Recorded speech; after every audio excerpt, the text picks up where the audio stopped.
education and thermocline experience to be on his team. He did say if I filled this position and worked for a full year, he would reconsider my application. Since he's the boss, here I am. Determines a politician first and a glory hound second, Dev said, shaking his head. We're scientists. Politics have no place in science. Well, except to fund my pet projects, of course. I agree, Bridget said, raising her coffee mug. But don't you worry. I signed on to this boat for the next year, and I won't complain. I'm not worried, Dev said, winking. We throw complainers to the sharks. There's no one for miles to aid in a rescue. How do you think we got rid of Grant? Who's Grant? Exactly. Dev winked again. He pushed up from the rail. I'm tired. I'll see you in the morning. Bridget laughed. Good night. Don't stay up too late, kid. That's an order. Dev opened the door and went below deck into the main cabin. Bridget smiled to herself as she turned back to the water. Hugging her sweater around her arms, she knew she shouldn't be out too much longer or she would catch cold. The air was particularly chilly at night as the breeze swept over her from the water. Just as she was about to turn, Bridget saw movement on the surface. She frowned, squinting to see it more clearly.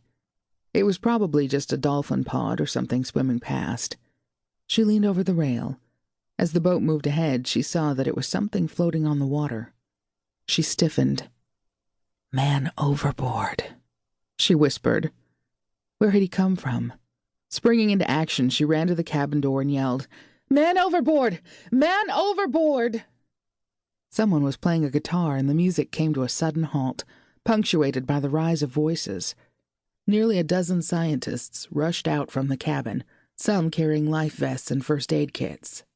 Dev jumped up to man a searchlight as Bridget pointed at the water. It didn't take him long before he found the man clinging to driftwood. The big spotlight outlined the dark figure. Her stomach was tight with worry. Who was this man, and what was he doing floating out in the middle of nowhere? Bridget grabbed a rope ladder, still tied to the rail from earlier when they'd taken surface samples. She threw it over the side. Adrenaline pumped through her veins as she fearlessly climbed over the rail to the ladder. She didn't stop to think, just did what had to be done. Bridget, hold on! She heard Cassandra scream. Let us hand you a line so you can tie yourself off. We're close, Bridget yelled back. I can almost reach him. The boat slowed. Freezing cold water splashed over her, soaking her sweater. She climbed down. Her feet dipped below the icy surface. Hooking her arm on a rung, she leaned over. Almost, she called, beginning to shiver violently. Just a foot more. Ease it in. I can almost reach him. The boat pulled closer. Her heart pounded so loudly in her ears that she couldn't hear anything. The man didn't move as she called out to him. His fingers gripped the driftwood for dear life. She reached out, touching his shirt sleeve. The man jerked and she gasped in loud surprise at the sudden movement. What's going on? She heard someone ask. The spotlight shifted, shining brightly into her eyes. She closed them, turning her back on the light as she gripped tighter to the man's sleeve. Easy. We're here to help. You're safe now, Bridget soothed. No one's going to hurt you. Come on. Come with me. Easy does it.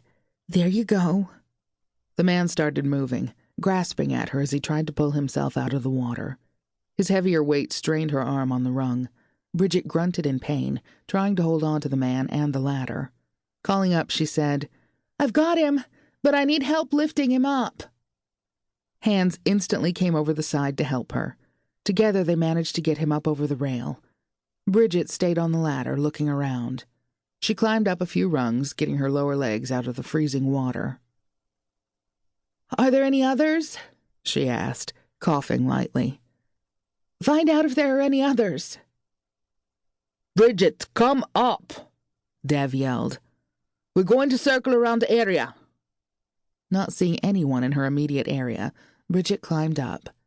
Dev grabbed her under her arm and helped support her weight as she came over the top. Someone wrapped her shoulders in a wool blanket.